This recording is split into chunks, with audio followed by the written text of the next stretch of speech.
യാ അബൂബക്കർ, അബൂബക്കറേ, ജിബ്രീലു യുഖ്രിഉക സലാം, നിനക്ക് സലാം, ജിബ്രീൽ അലൈഹിസ്സലാം സലാം പറയുന്നുണ്ട്. വഅലൈക്കും സലാം.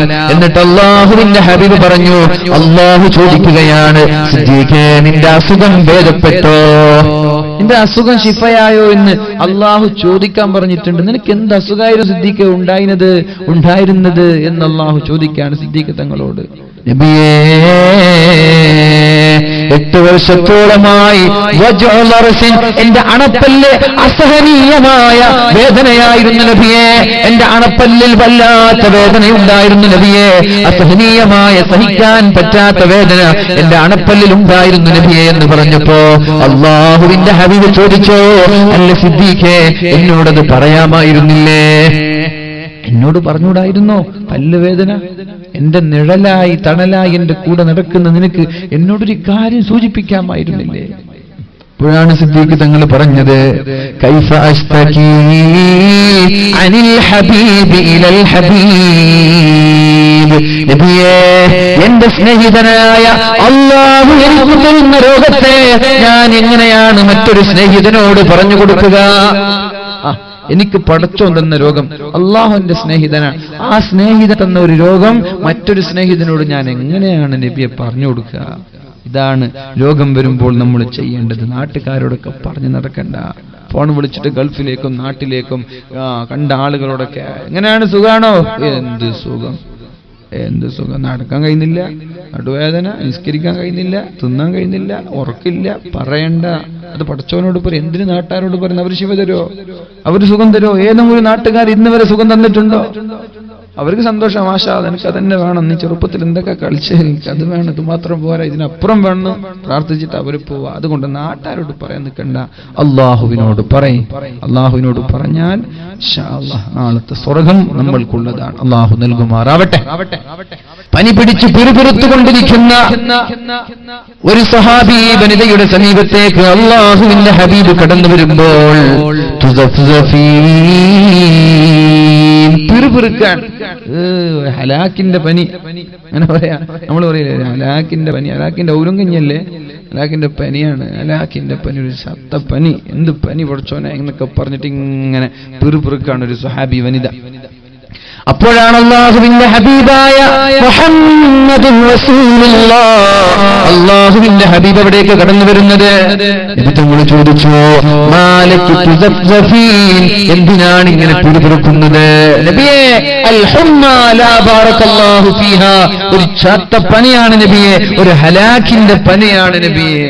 നബി തങ്ങൾ പറഞ്ഞു, ലാ തസുബ്ബിൽ ഹുമ്മ, പനിയെ ചീത്ത പറയരുത്, രോഗത്തെ ചീത്ത പറയരുത്, തലവേദനയെ ചീത്ത പറയരുത്, പല്ലുവേദനയെ ചീത്ത പറയരുത്, നടുവേദനയെ ചീത്ത പറയരുത്, അസുഖങ്ങൾ ഉണ്ടായാൽ ചീത്ത പറയരുത്, കുറ്റം പറയരുത്. കാരണം ഫഇന്നൽ ഹുമ്മ, ഒരു പനി നമ്മളിലേക്കുണ്ടായാൽ ഒരു മരത്തിൽ നിന്ന് ഇലകൾ കൊഴിഞ്ഞു വീഴുന്നത് പോലെ നമ്മുടെ ശരീരത്തിലെ പാപങ്ങൾ അല്ലാഹു പുറത്തു തരുമെന്ന് മുഹമ്മദുർ റസൂലുള്ളാഹ്. ഒരു മരത്തിന്റെ ഇലകൾ വീഴുന്നത് പോലെ ഒരു പനി വന്നാൽ പാപങ്ങൾ മുഴുവൻ ഇങ്ങനെ വീണിപ്പോ. ഒരു തലവേദന വരുമ്പോൾ തെറ്റൊക്കെ ഇല്ലാതാവും. കുറെ രോഗം ഉണ്ടായാൽ മരിക്കുമ്പോൾ ഒരു അസുഖം, ഒരു തെറ്റുണ്ടാവൂല. റസൂലുള്ളാഹി സ്വല്ലല്ലാഹു അലൈഹി വസല്ലം പറഞ്ഞല്ലോ, അല്ലാഹുവിനൊരു അടിമയെ ഇഷ്ടപ്പെട്ടാൽ, അല്ലാഹു ഒരാളെ സ്നേഹിച്ചാൽ, അല്ലാഹു ഒരാൾക്ക് സ്വർഗ്ഗത്തിൽ ഉന്നതമായ സ്ഥാനം നൽകാൻ അല്ലാഹു തീരുമാനിച്ചാൽ, വലം യബ്ലുഗ് ബിഅമലിഹി, പക്ഷേ അയാൾ നിസ്കാരം കൊണ്ടോ നോമ്പ് കൊണ്ടോ സകാത്ത് കൊണ്ടോ സദഖ കൊണ്ടോ ഖുർആൻ കൊണ്ടോ അയാൾ അല്ലാഹു ഉദ്ദേശിച്ച സ്ഥാനത്തേക്ക് എത്തിപ്പെട്ടില്ല.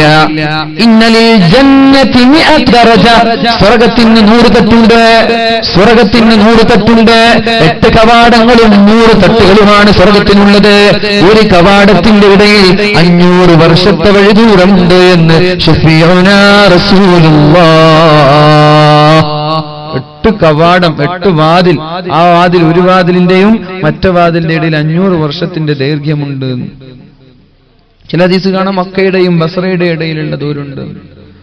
ഒത്തിരി വിശാലായിരിക്കും സ്വർഗം എന്ന് പറഞ്ഞാൽ നമ്മൾ വിചാരിച്ച ആകെ ഒരു ഫ്ലാറ്റ് പോലെ അല്ല ഈ സ്വർഗം എന്ന് പറഞ്ഞാൽ 100 തട്ടുള്ള ബുർജ് ഖലീഫ അല്ല സ്വർഗം എന്ന് പറഞ്ഞാൽ. നമുക്ക് വേഗം 100 തട്ട് എന്ന് പറയുമ്പോൾ ഇത് ബുർജ് ഖലീഫ തന്നെ അങ്ങനെ തോന്നുക. അല്ലല്ല, ബുർജ് ഖലീഫ അല്ല. ബുർജ് ഖലീഫിന്റെ ഒരു ഡോറും 2 ഡോറും തൊട്ടടുത്താണ്. പക്ഷേ ഇത് 100 വർഷമൊക്കെ സഞ്ചരിക്കേണ്ട ദൈർഘ്യം ഈ 2 ഡോറിന്റെ ഇടയിലുണ്ടെന്നാണ്. അല്ലാഹു റബ്ബ് സുബ്ഹാനഹു വ തആല സ്വർഗ്ഗത്തിലേക്ക് കടന്നു പോകാൻ നമ്മൾക്കൊക്കെ തൗഫീഖ് നൽകുമാറാവട്ടെ. അല്ലാഹുവേ, നീ ഞങ്ങൾക്ക് സ്വർഗ്ഗം നൽകണേ അല്ലാഹ്. അപ്പോ സ്വർഗ്ഗത്തിൽ ഉന്നതമായ തട്ട് നൽകാൻ, ദറജ നൽകാൻ അല്ലാഹു തീരുമാനിച്ചു. പക്ഷേ അയാൾ അതിന് ഒരുങ്ങിയില്ല. അയാൾക്ക് ആ ഓർമ്മയൊന്നുമില്ല. അല്ലാഹു വിചാരിച്ചത് 199ാമത് തട്ടിൽ അയാളെ കൊണ്ടുപോകണമെന്നാണ്.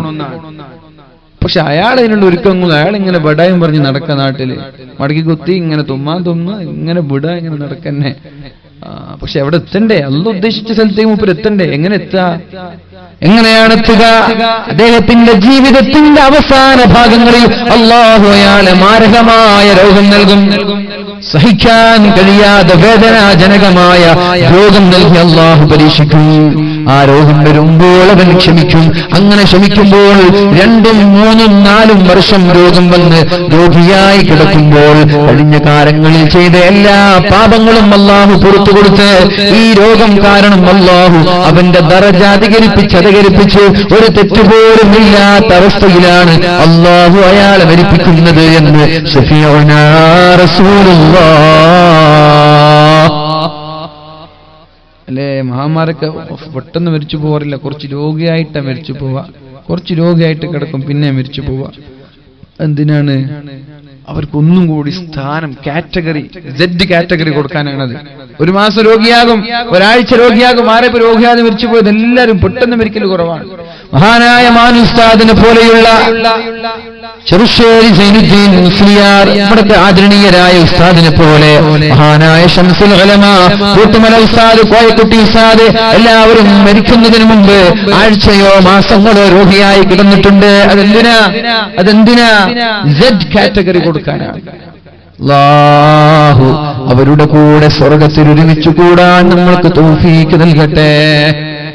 അപ്പോ രോഗങ്ങളും പരീക്ഷണങ്ങളും നിങ്ങളോട് ചൊടിയുള്ളത് കൊണ്ട് തരികയല്ല, നിങ്ങളോട് വെറുപ്പുള്ളത് കൊണ്ട് തരികയല്ല. അല്ലാഹുവിനെ ഇഷ്ടക്കാരെ അല്ലാഹു പരീക്ഷിക്കുകയാണ്. ഇന്നല്ലാഹ ഇദാ അഹബ്ബ അബ്ദൻ ഇബ്തലാ. അല്ലാഹു ഒരാളെ സ്നേഹിച്ചാൽ അയാൾ അല്ലാഹു പരീക്ഷിച്ചു കൊല്ലുമെന്ന് മുഹമ്മദുർ റസൂലുള്ളാഹ്. ഇഷ്ടമുള്ള ആളെ നന്നായിട്ട് പരീക്ഷിക്കും. നല്ല സ്നേഹമുള്ള ആൾക്ക് നല്ല പരീക്ഷണം. അതുകൊണ്ടാണ് മുസ്ലിമീങ്ങൾ ഏറ്റവും പ്രയാസങ്ങൾ അനുഭവിക്കേണ്ടി വരുന്നത്. നിങ്ങൾ കണ്ടിട്ടില്ലേ? അമേരിക്കയിലോ ചൈനയിലോ ഫിലിപ്പീനിലോ അതുപോലെ മറ്റുള്ള അമുസ്ലിം രാജ്യങ്ങളിൽ ഒരു കൊടുങ്കാറ്റ് വരുമ്പോ, ഒരു ഭൂകമ്പം വരുമ്പോ, ഒരു സുനാമി വരുമ്പോ ആകെ വിരലിലെണ്ണാവുന്ന ആളുകളെ മരിച്ചു പോകുന്നുള്ളൂ. പക്ഷേ ഒരു മുസ്ലിം രാഷ്ട്രത്ത് ഭൂകമ്പമോ കൊടുങ്കാറ്റോ സുനാമിയോ കടന്നു വന്നാൽ മരിച്ചു പോകുന്നത് ലക്ഷക്കണക്കിന് ആളുകളാണ്. അല്ലാഹുവിന് ഇഷ്ടമുള്ള ആളുകളെ അല്ലാഹു പരീക്ഷിക്കുകയാണ്. ഇന്നല്ലാഹ ഇദാ അഹബ്ബ അബ്ദൻ ഇബ്തലാ. അല്ലാഹു ഒരാളെ സ്നേഹിച്ചാൽ അല്ലാഹു അയാൾക്ക് നിരന്തരമായ തലവേദന നൽകും, നിരന്തരമായ ഷുഗർ നൽകും, ക്യാൻസർ നൽകും, അങ്ങനെ ഒരുപാട് അസുഖങ്ങൾ നൽകും. പക്ഷെ അല്ലാഹു നമ്മൾക്കൊക്കെ അസുഖമില്ലാതെ സ്വർഗം നൽകട്ടെ. ഒരുപക്ഷെ അങ്ങനെ അസുഖമുണ്ടായി ക്ഷമിക്കാൻ കഴിഞ്ഞില്ലെങ്കിൽ അത് പ്രശ്നമാണ്. അതുകൊണ്ട് നിങ്ങൾ ഒരിക്കലും അസുഖത്തെ ചോദിച്ചു വാങ്ങല്ല. അല്ലാഹു നമ്മൾക്കൊക്കെ ആഫിയത്ത് നൽകട്ടെ. അല്ലാഹു ആഫിയത്ത് നൽകട്ടെ. ആമീൻ. ഇത്ര രോഗികൾ. നമ്മുടെ ഹമീദ് കൊളോട്ട് നല്ല ചെറുപ്പക്കാരനാണ്, നല്ല ദീനിനെ സ്നേഹിക്കുന്ന, സമസ്തയെ സ്നേഹിക്കുന്ന, SKSSF-നും SYS-നും ഒക്കെ ഓടിച്ചാടി നടന്നിരുന്ന ചെറുപ്പക്കാരൻ. അല്ലാഹുവേ ശിഫ നൽകണേ റബ്ബേ. അല്ലാഹുവേ ആ ചെറുപ്പക്കാരന് ആഫിയത്ത് നൽകണേ അല്ലാഹ്. എത്രയും പെട്ടെന്ന് ആഫിയത്തോടെ, ആരോഗ്യത്തോടെ നമ്മളിലേക്ക് മടങ്ങി വരാനും കഴിഞ്ഞതിന് പകരമായി ഒന്നും കൂടി ആരോഗ്യത്തോടെ സേവനം ചെയ്യാനും ആ ചെറുപ്പക്കാരന് നീ തൗഫീഖ് നൽകണേ അല്ലാഹ്. ശിഫ നൽകണേ അല്ലാ. അല്ലാഹുമ്മ അൻതശ്ശാഫി, അല്ലാഹുമ്മ അൻതശ്ശാഫി, അല്ലാഹുമ്മ അൻതശ്ശാഫി. അല്ലാഹുവേ, നീയല്ലാതെ ശിഫ നൽകുന്നവനില്ല റബ്ബേ. മംഗലാപുരത്തുള്ള ഒരു ഡോക്ടർക്കും ശിഫ നൽകാൻ കഴിയില്ല റബ്ബേ. നീ വിചാരിച്ചില്ലെങ്കിൽ ലോകത്തുള്ള ഒരു കുഞ്ഞുമോനും ശിഫ നൽകാൻ കഴിയില്ല റബ്ബേ. നിന്റെ ഖളാ ആണ് റബ്ബേ ഞങ്ങൾക്ക് വേണ്ടത്, നിന്റെ വിധിയാണ് റബ്ബേ ഞങ്ങൾക്ക് വേണ്ടത്. ഇദാ അറാദ ശൈഅൻ അൻ യഖൂല ലഹു കുൻ ഫയകൂൻ. അല്ലാഹുവേ, ശിഫ നൽകാൻ നീ ഉദ്ദേശിച്ചാൽ, നീ ഇശ്ഫി എന്ന് പറഞ്ഞാൽ അവിടെ ശിഫ ലഭിക്കുമല്ലോ അല്ലാ. അതുകൊണ്ട് ഡോക്ടർമാരിൽ ഞങ്ങൾക്ക് യാതൊരു പ്രതീക്ഷയുമില്ല റബ്ബേ. ഭൂരിഭാഗം ഡോക്ടർമാരും മനുഷ്യന്മാരുടെ ശരീരം വെച്ച് ചൂഷണം ചെയ്യുന്നവരാണെന്ന് പറയാതിരിക്കാൻ വയ്യ. മനുഷ്യന്റെ ജീവിതം വെച്ച് ചൂഷണം ചെയ്യുന്ന ഹോസ്പിറ്റലുകൾ നമ്മുടെ കേരളക്കരയിലും കേരളത്തിന്റെ ചുറ്റുഭാഗത്തുള്ള സംസ്ഥാനങ്ങളിലുമുണ്ട്. മരിച്ചുപോയ ആളുകളെ 2-3 ദിവസം വെന്റിലേറ്ററിൽ വെച്ചിട്ട് ലക്ഷങ്ങൾ വാങ്ങിക്കുന്ന മയ്യത്ത് കൊണ്ട് വിലപേശുന്ന ഡോക്ടർമാരെ, നിങ്ങൾക്കൊരു പക്ഷേ സമ്പത്ത് ലഭിച്ചേക്കാം. നിങ്ങൾ കളിക്കുന്നത് റബ്ബിനോടാണ്, മറക്കണ്ട. നിങ്ങൾ കളിക്കുന്നത് റബ്ബിനോടാണ്. ഇല്ലാത്ത രോഗം പറഞ്ഞ് വലിയ വലിയ വിലപിടിപ്പുള്ള മൂല്യമായ മരുന്നുകൾ നൽകി മനുഷ്യന്മാരുടെ ആരോഗ്യത്തെ വെല്ലുവിളിക്കുന്ന ഡോക്ടർമാരെ, അല്ലാഹുവിനെ പേടിക്കാത്ത ജോലിയാണ് നിങ്ങൾ ചെയ്യുന്നതെങ്കിൽ അതിനേക്കാൾ വലിയ അസുഖങ്ങൾ നിങ്ങൾക്ക് നൽകി പരീക്ഷിക്കാൻ അല്ലാഹുവിന് കഴിയാഞ്ഞിട്ടല്ല. മനുഷ്യന്മാരുടെ ശരീരം വെച്ച് ചൂഷണം ചെയ്യുന്ന എത്രയോ ഹോസ്പിറ്റലുകളുണ്ട്. പ്രസവിക്കാൻ പോകുന്ന ഉമ്മമാരെ, സുഖപ്രസവം ലഭിക്കേണ്ട ഉമ്മമാരെ മനഃപൂർവ്വം സിസേറിയനാക്കുന്ന ഡോക്ടർമാരുണ്ട്, ഹോസ്പിറ്റലുകളുണ്ട്. സാമ്പത്തിക ലാഭത്തിന് വേണ്ടി എന്തിനാണ് ഹറാമായ മുതലുകൾ ഒരു മനുഷ്യന്റെ ശരീരം കാരണത്തിനുകൊണ്ടുള്ള സമ്പത്ത് കൊണ്ട് എവിടേക്കാണ് ഈ മുതൽ കൊണ്ടുപോകുന്നത്? ഹറാമായ സമ്പാദ്യം കൊണ്ട് മക്കളെ തീറ്റിച്ചാൽ, കുടുംബത്തെ തീറ്റിച്ചാൽ മുസ്ലിമാണോ? സ്വർഗം കാണാൻ പറ്റൂല, നരകത്തിലേക്കാണ് പോവേണ്ടതെന്ന് മറക്കണ്ട.